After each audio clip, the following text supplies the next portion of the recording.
दोस्तों, प्यारे बच्चों, नमस्ते। आज हम कक्षा 10 के एनसीईआरटी के विज्ञान की किताब से अध्याय 1 रासायनिक अपक्रिया एवं समीकरण के बारे में अध्ययन करेंगे। आज का हमारा ये 9वां वीडियो है। इस वीडियो में हम क्वेश्चन नंबर 3 करेंगे। क्वेश्चन नंबर 3 क्या कहता है? सबसे पहले हम प्रश्न को पढ़ेंगे, उसके बाद इसको समझेंगे। तो प्रश्न हमारा क्या कह रहा है? निम्नलिखित अपक्रियाओं के लिए उसकी अवस्था के संकेतों के साथ संतुलित समीकरण लिखिए। आगे कह रहा है, तो इस प्रश्न में 2 प्रश्न है। प्रश्न हमारा क्या कह रहा है, फिर से समझेंगे। निम्नलिखित अपक्रियाओं के लिए उसकी अवस्था के संकेतों के साथ संतुलित समीकरण लिखिए। तो संतुलित समीकरण लिखना है, इसमें हमारा मेन हेडिंग है संतुलित समीकरण लिखना है। और कैसे लिखना है? अवस्था के साथ, ठोस, द्रव, गैस, ये अवस्थाओं के साथ हमको संतुलित समीकरण लिखना है। तो पहला क्वेश्चन ये है और दूसरा क्वेश्चन हम थोड़ी देर बाद करेंगे। तो पहला क्वेश्चन इसका है, तीसरे का पहला क्या है? जल में बेरियम क्लोराइड तथा सोडियम सल्फेट के विलयन अपक्रिया करके सोडियम क्लोराइड का विलयन तथा आघूलनशील बेरियम सल्फेट का अवक्षेप बनाते हैं। तो ये हमारा रिएक्शन है, ये हमारा अपक्रिया है। और ये प्रश्न दिया गया, प्रश्न क्या दिया गया है? जल में बेरियम क्लोराइड, ये जो है बेरियम क्लोराइड, ये हमारा क्या है? Barium chloride, barium chloride, barium chloride, ये हमारा बेरियम क्लोराइड है। और ये हमारा सोडियम तथा सोडियम सल्फेट के विलयन, ये क्या है? ये भी सोडियम सल्फेट है। ये हमारा क्या है? सोडियम सल्फेट, ये सोडियम सल्फेट है। अगला है, आपस में क्रिया करता, बेरियम क्लोराइड और सोडियम सल्फेट आपस में क्रिया करता है, नमक बनता है, NaCl बनता है और बेरियम सल्फेट बनता है। तो इसको हम समझेंगे, इस रासायनिक समीकरण को समझेंगे। बेरियम की संयोजकता क्या होती है? 2, इसलिए क्लोरीन पर 2 का गुणा होगा। क्लोरीन की संयोजकता 1 होती है, 1 लिखा नहीं जाता। सोडियम की संयोजकता क्या होती है? 1 इधर लिखा नहीं जाता। SO4 मूलक है, इसकी संयोजकता -2 होती है, इसलिए 2 इधर लिखा गया है। सोडियम की संयोजकता 1 होती है, क्लोरीन की 1 होती है, इसलिए 1 है, कट गई, दोनों की संयोजकता नहीं लिखी गई। इसी तरह बेरियम सल्फेट है, बेरियम की 1 और सल्फेट की बेरियम की 2, सल्फेट का भी 2, तो 2 यहाँ, 2 दोनों कट जाता है, इसलिए लिखा नहीं जाता। तो ये हमारा समीकरण हो गया। बेरियम क्लोराइड, सोडियम सल्फेट आपस में क्रिया करता है और सोडियम क्लोराइड और बेरियम सल्फेट बनता है। हमको करना क्या है? इस समीकरण को संतुलित करना। सबसे पहले क्या करना है? संतुलित करना है। उसके पहला स्टेप ये है संतुलित करना है, और दूसरा स्टेप है इसकी अवस्था को बताना है, ठोस, द्रव, गैस अवस्था को भी बताना है। तो सबसे पहले हम संतुलित करेंगे। संतुलित करने का पहला नियम क्या है? ब्रैकेट में लिखते हैं, ब्रैकेट। इसको क्या करेंगे? ब्रैकेट में लिखेंगे। समीकरण को हम क्या करेंगे? ब्रैकेट में लिखेंगे।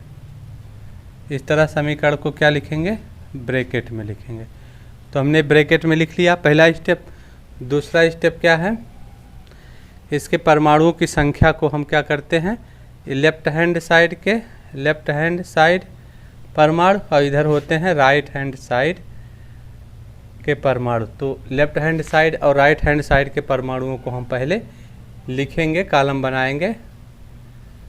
तो इस तरह से हमारा ये, इसमें हमने परमाणु लिखा, परमाणु, और ये हमारा लेफ्ट हैंड साइड, इधर लेफ्ट हैंड साइड परमाणु, लेफ्ट हैंड साइड एटम और राइट हैंड साइड एटम। इस तरह से हम लिखेंगे।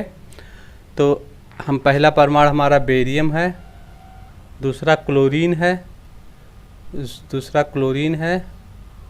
और जो है और परमाणु भी 4, इसमें कितने? 4 परमाणु हैं। क्लोरीन है, उसके बाद सोडियम है, इसे कॉलम को थोड़ा ठीक करेंगे जिससे हट जाए। इसके बाद सोडियम है, इसके बाद हमारा क्या है? ऑक्सीजन, सल्फर है, फिर ऑक्सीजन है। ये हमारे 4 परमाणु है, 5 परमाणु है। तो ये हमारा बेरियम क्या है? बेरियम 1 है, पहले में 1 है, दूसरे में भी 1 है, इधर साइड में भी, लेफ्ट साइड में भी 1 है। और क्लोरीन क्या है? इसमें 2 है, और इसमें क्लोरीन क्या है? 1 है, इधर 1 है। सोडियम कितना है? यहाँ 2 है, 2 परमाणु है लेफ्ट साइड में, राइट हैंड साइड में 1 है। सल्फर कितना है? सल्फर 1 है, 1 है। सल्फर परमाणु जो है, सल्फर का परमाणु 1 है और 1 इधर भी है। ऑक्सीजन का 4 यहाँ है, 4 यहाँ है, 4 इधर भी है, 4 इधर भी है। तो इस तरह से हमने क्या किया, परमाणु की संख्या को लिख लिया। अब क्या करना होता है तीसरे स्टेप में? तीसरे स्टेप में हमारा करना होता है जो अधिक परमाणु, ये तो हमारा ऑक्सीजन क्या है, बैलेंस है। तो कौन सा परमाणु बैलेंस नहीं है? ये हमारा सोडियम बैलेंस नहीं है, ये बैलेंस है, ये और सोडियम बैलेंस नहीं है, और ये क्लोरीन बैलेंस नहीं है। जो परमाणु बैलेंस नहीं है ये 3 हमारे बैलेंस हैं, 1 2 3 बैलेंस हैं। जो बैलेंस नहीं है पहले उनको हम बैलेंस करेंगे। तो सोडियम क्या है, यहाँ 2 है, यहाँ क्या है 2 है, यहाँ 1 है। यदि यहाँ 2 से गुणा कर दें तो क्या होगा, ये 2 से गुणा कर दें तो सोडियम भी यहाँ 2 हो जाएगा, क्लोरीन यहाँ 2 होगा, इधर 1 था, यहाँ क्लोरीन 2 हो गया। तो ये जो है ये भी सही हो गया, ये भी सही हो गया। तो इस तरह से हमारा समीकरण क्या हो गया, बैलेंस हो गया, संतुलित होगा। ये हमारा उत्तर हो गया, एक उत्तर हो गया। आप कैसे बैलेंस करना है, अवस्था, इसकी अवस्था भी लिखनी है। तो इसकी अवस्था में बैलेंस करने के लिए हमको कुछ चीज़ें याद रखने की ज़रूरत है, कुछ समझने की ज़रूरत है। समझने की ज़रूरत है, यदि कोई हमारा पदार्थ, ये अपक्रिया से जो पदार्थ मिल रहा है, जो अपक्रिया में पदार्थ लग रहा है, ये द्रव अवस्था में है, ये द्रव अवस्था में है, द्रव अवस्था में है तो क्या लिखेंगे, एल, लिक्विड एल लिखा जाता है। यदि ठोस अवस्था में है, यदि क्रिया करने वाला पदार्थ ठोस अवस्था में है तो यस लिखा जाता है। यदि जलीय अवस्था में हो, जलीय अवस्था में हो, जलीय विलयन हो, जलीय विलयन हो, जलीय विलयन हो तो किस में लिखा जाएगा, ए क्यू में लिखा जाता है, ए क्यू लिखा जाता है। और गैस अवस्था में हो तो, गैस अवस्था में हो तो हमको जी से लिखा जाता है। ये हमारे 4 संकेत हैं, 1 2 3 4। इस 4 संकेत का प्रयोग करके इस समीकरण को हमको अवस्था यानी भौतिक अवस्था के हिसाब से संतुलित करना है। तो ये बेरियम क्लोराइड प्रश्न के हिसाब से जल में घुला है, तो जलीय विलयन है। ये बेरियम क्लोराइड किसके साथ है, जल के साथ है, तो लिखा जाए ए क्यू लिखा जाएगा। इसके आगे क्या लिखा जाएगा, नीचे भी लिख सकते हैं ए क्यू। बेरियम क्लोराइड हमारा क्या है, ए क्यू है। अगला है तथा सोडियम सल्फेट के विलयन, विलयन का मतलब ही जलीय विलयन होता है। जब विलयन शब्द जुड़ गया तो हम जल के साथ उसको जोड़ देंगे, इसको भी हम ए क्यू लिखेंगे। अगला है सोडियम क्लोराइड, सोडियम क्लोराइड का विलयन बनता है, तो ये विलयन बनता है, तो विलयन के लिए लिक्विड बनता है, तो इसके लिए हम क्या लिखेंगे, एल लिखेंगे। जलीय विलयन है तो ए क्यू लिखेंगे, और विलयन है तो यल लिखेंगे। अगला है तथा आघुलनशील, आघुलनशील बेरियम सल्फेट का अवक्षेप बनता है। यदि आघुलनशील बेरियम सल्फेट का अवक्षेप बनता है यानी ठोस सॉलिड लिखेंगे। यदि ये जम जाता है तो इसको क्या लिखेंगे, एस लिखेंगे। इस तरह से यस लिखा जाता है। और जलीय विलयन है तो ए क्यू लिखा जाएगा।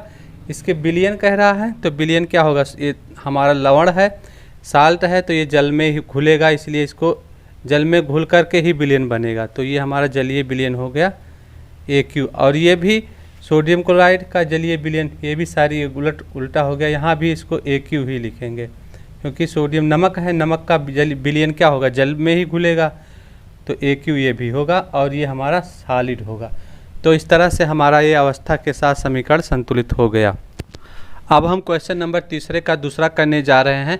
दूसरा क्वेश्चन क्या कह रहा है, सोडियम हाइड्रोक्साइड, ये सोडियम हाइड्रोक्साइड NaOH का विलयन, जलीय विलयन, जल में माने जलीय विलयन। अगला है हाइड्रोक्लोरिक अम्ल, ये हमारा HCl हाइड्रोक्लोरिक अम्ल के विलयन जल में, ये भी जलीय विलयन, जल का मतलब जलीय विलयन से अपक्रिया करके सोडियम क्लोराइड का विलयन तथा जल बनाते हैं। ये क्रिया करने के बाद सोडियम क्लोराइड का ये विलयन बनता है, ये विलयन बनता है और ये जल बनता है। तो इसको क्या करना है, पहले हमको क्या करना है, संतुलित करना है। समीकरण को क्या करना है, संतुलित करना है, पहला स्टेप है। और दूसरा स्टेप है अवस्था भी, अवस्था के साथ, अवस्था के संकेतों के साथ, अवस्था के संकेतों के साथ हमको संतुलित करना है। तो पहले हम क्या करेंगे, इस समीकरण को संतुलित करेंगे। संतुलित करने के लिए नियम क्या है, पहला नियम है ब्रैकेट लगाते हैं। क्या लगाते हैं, ब्रैकेट।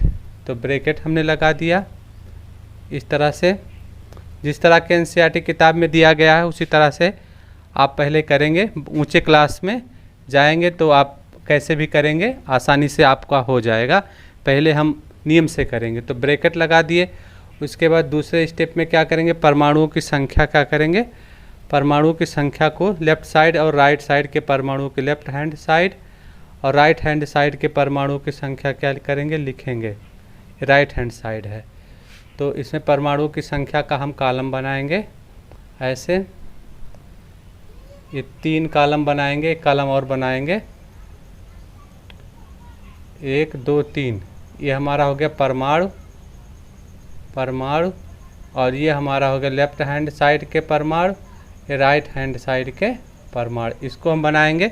सोडियम लिखेंगे। सोडियम पहला परमाणु है। सोडियम में पहले इधर कितना है, 1 परमाणु है और इधर क्या है, राइट साइड में 1 परमाणु है ऑक्सीजन का, 1 परमाणु है इधर, यहाँ भी ऑक्सीजन का 1 परमाणु है। उसके बाद हम लिखेंगे हाइड्रोजन का परमाणु। हाइड्रोजन का कितना है, हाइड्रोजन का यहाँ 1 ये और 1 ये, 2 परमाणु। हाइड्रोजन का लेफ़्ट साइड में 2 परमाणु और यहाँ भी लेफ़्ट साइड में 2 परमाणु। तो क्या है, ये समीकरण हमारा 2 इधर भी है, सब क्या है, बैलेंस है। तो ये समीकरण क्या है, संतुलित समीकरण है, संतुलित है। ये समीकरण क्या है हमारा, संतुलित है। इसको संतुलित नहीं करना पड़ रहा है क्योंकि सभी तरफ परमाणुओं की संख्या बराबर है। तो ये हमारा हो गया। उसके बाद क्या करना, अवस्था को हमको लिखना, अवस्था के संकेतों को लिखना है। तो अवस्था के संकेतों को हमको पता होना चाहिए। अवस्था के संकेत हमको पता होना है। ठोस अवस्था के लिए क्या होता है, ठोस अवस्था के लिए सॉलिड यानी S होता है, S लिखा जाता है। गैस अवस्था के लिए हमको पता होना चाहिए, याद करना चाहिए, गैस अवस्था के लिए G होता है। याद क्या करना है, बहुत सरल है। जैसे गैस होता है तो गैस के लिए G है, तो गैस का इंग्लिश है, ये हिंदी है, इंग्लिश है। तो सॉलिड में ठोस होता है तो S होता है। इसमें याद नहीं करना है, थोड़ा सा समझना है। और लिक्विड द्रव अवस्था, द्रव अवस्था के लिए लिक्विड L लिखा जाता है। अगला है जलीय विलयन के लिए। अगला क्या है, पहला ये हो गया, दूसरा ये, तीसरा ये और चौथा हमारा जलीय विलयन। चौथा क्या लिखेंगे, जलीय विलयन। जलीय विलयन, जलीय विलयन के लिए एक्वस लिखा जाता है, AQ लिखा जाता है। क्या लिखा जाता है, AQ। यही हमको समझना है, याद नहीं रखना, याद हो जाएगा। तो ये क्या प्रश्न में कह रहा है, सोडियम हाइड्रोक्साइड। सोडियम हाइड्रोक्साइड क्या है, जलीय विलयन, जल में है तो इसको क्या लिखेंगे, एक्वस, AQ लिखेंगे, एक्वस विलयन। हाइड्रोक्लोरिक अम्ल यह भी जलीय विलयन है, इसको भी हम AQ लिखेंगे। अगला है, इसकी अवस्था क्या है, AQ माने जलीय विलयन की अवस्था है। सोडियम क्लोराइड का विलयन, विलयन जिस यहाँ विलयन का शब्द आएगा तो विलयन हो गया एक्वस। सोडियम क्लोराइड को भी हम AQ लिखेंगे। और जल क्या है, ये हमारा लिक्विड है। जल क्या है, लिक्विड, इसके लिए यह लिखा जाएगा। तो इस तरह से अवस्था संकेतों के साथ ये समीकरण हमने लिखा है। इस तरह से आप कोई भी क्वेश्चन और भी कर सकते हैं।